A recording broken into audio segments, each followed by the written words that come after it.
Happy Wednesday, friends. This is Pastor David from the Community Church of Mount Pleasant. It is Wednesday. I'm glad that you're able to visit with us, and thank you for letting us come see you. I want to just catch you up on some things. Last week was, I really don't have words. We celebrated Sunday. Last week was just a phenomenal week. Every week, God always does special things for us, but Saturday was a neat day. We haven't done any extracurricular events really at the church since for the last 3 or 4 months, with the virus, and we've just been careful and sensitive and slow, and we had an event that was canceled, and the ones who were responsible for this event put it on the calendar for the 25th, which was Saturday, and it was a fundraiser for Sarah Sisk and Bobby and the girls, and Sarah's working her way through the journey of cancer. And it's going to be a long journey for her. She's come a long way. She's a warrior, and God is encouraging her. But we felt like as a church, many of our people really kind of started with our softball team and got behind them. And we had an event Saturday evening, barbecue dinner fundraiser. We had raffle tickets for a little pistol and a cooler and some cash, and it was a special event, and it wasn't about the money raised, which was far more than I expected. God always surpasses our expectations. It wasn't about all that. It was about, I think, that the family coming together to rally, to support one of our families. I mean, this church is a family. Church should be a family based on Acts chapter 2. We have all things in common and share all things, and we laugh and cry together. And Saturday was an example of the church coming together to say to a family, we love you, and we're with you. And it was a special thing. And so I rehearsed that with you today. I celebrate with you. And thanks to all who participated. It's emotional, and it's a neat thing. It's God affirming the significance of the family in this church body of Christ. Great day Sunday. Sunday was the largest attendance since we have reopened church here at the Mill, and our offerings for July were amazing. I'll just leave it at that. And God continues to affirm and encourage and inspire us to do the work He's called us to do. We're in Acts. Three lessons in Acts. We have a special guest coming this Saturday to help us understand even more practically the book of Acts and the story of missions and traveling and going from place to place and presenting the gospel of Jesus Christ. Don't want you to miss Sunday.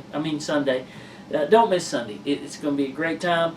And then Saturday, all of our ladies, we have our first ladies breakfast, women's breakfast here at the church, at the worship center at 9 a.m. this Saturday. So, I want you to come. And I hope you watch the Movement, if you're able to be on the Movement, which is our Facebook page, and we post relevant updates. And I know that you see Miss Stephanie's time travel and her other encouraging videos, and other things are on there. So, if you have questions, go to the website, go to the Movement, or our public Facebook page. I'm just glad we're able to visit with you. I have a passage today that is just an amazing passage, and I can't do it justice, so I'm going to kind of go through it quickly. But 1 Corinthians chapter 9, and the topic, and I'm a coach, you know that. So the topic is don't foul out. I remember as a basketball coach, sometimes you're allotted 5 fouls, and if you get 5 fouls, then you have to go out of the game and you are disqualified. You have to come sit by the coach, and that's not fun necessarily. So my challenge today in our passage is don't be disqualified, don't foul out, and it's really more important than that. It talks about the motive that we have and the things that we do. But 1 Corinthians chapter 9, verse 19, we'll read, "For though I be free from all men, yet have I made myself servant unto all." Servant of all.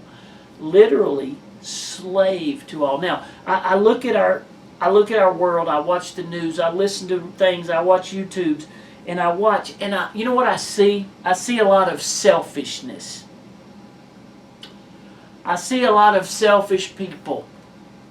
I see a lot of people who are out for their own agenda and their own prosperity and their own intentions and their own good. Well, that is really counterculture to what Jesus teaches. 1 Corinthians 9:19 says, "For though I be free," I'm free. I can be selfish if I want. I can look out for myself first if I want. But I have made myself servant to all. Wow. Paul, in this letter, we know about Corinth. We've studied that. He said, I have made myself slave to all. I want you to listen to these verses. So that I might gain the more. And there's his motive. Verse 20. And unto the Jews I became as a Jew. Racially. Ethnically. I identify with various, not just my people. I try to identify with other people. Unto the Jews I became as a Jew. Because I'm not a Jew, I don't hate the Jews. Because Paul said, I connect with everybody. And again, how relevant is that for us today? So that I might gain the Jews. To them that are under the law, as under the law, that I might gain them that are under the law. Verse 21. To them that are without law, I guess that would make them outlaws. To them that are without law, as without law being not without law to God, but under the law to Christ, that I might gain them that are without law. What is he saying? He's saying, my purpose. I identify with everyone so that I might win some. That's his motive. That's his purpose. And he says in verse 22, to the weak I became weak, that I might gain the weak. I want to win the weak, so I get in their world.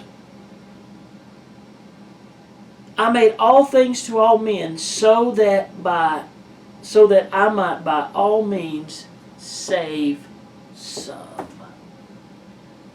Do you hear that? Do you hear his heart? I'm all things to all. I want to relate and love and have compassion for all types of people.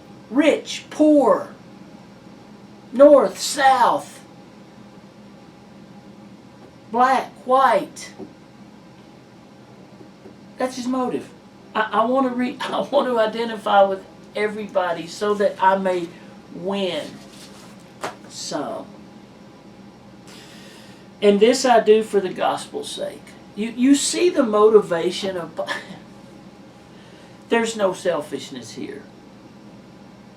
I do this for the gospel's sake. What is the gospel? It's the story of the death and the burial and the resurrection of Jesus Christ, that he came and provided a way for us to all be saved.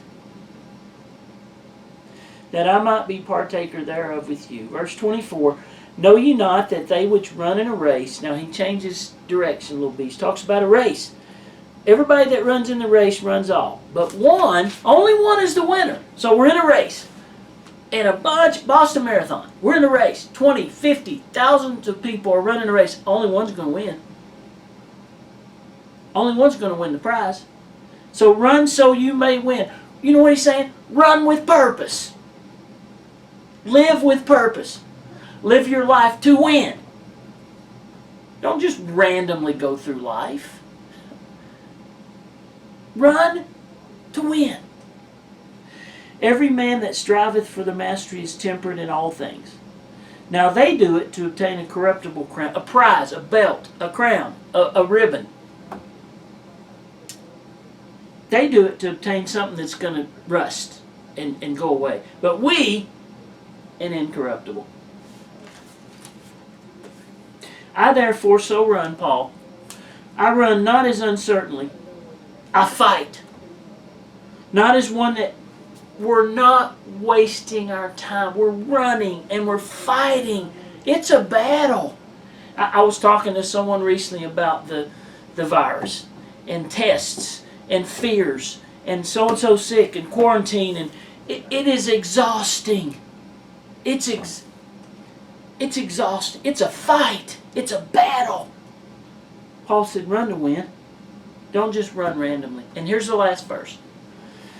But I keep under my body. That means discipline. I discipline my body and my mind. I discipline and I bring it unto subjection, lest that by any means when I have preached to others, I myself should be a castaway. You know what castaway means? You know what that word means? It means that I don't want to be disapproved. And I preach to others. And I live in front of others. And the last thing that I want to happen is to be disqualified because of a choice that I make, a sin in my life, a habit, an addiction, a mistake, a failure. We're fighting and we're running to win with purpose, not for ourselves, but so that we can win an incorruptible prize, the gospel. Just like in basketball, when you make too many violations, you get disqualified and you come out of the game. Paul said, don't get disqualified. Discipline yourself. Run to win. Not for a trophy, because a trophy will burn. For something that will last forever, for the gospel's sake. Thank you for listening today. Thanks for letting us visit today. Ladies, got our breakfast Saturday. I want you to be at church if you can Sunday 9:30 or 11 o'clock. If you're not yet ready to come back, we understand. It's okay. We're praying for you. We love you. And hopefully we'll see you real soon.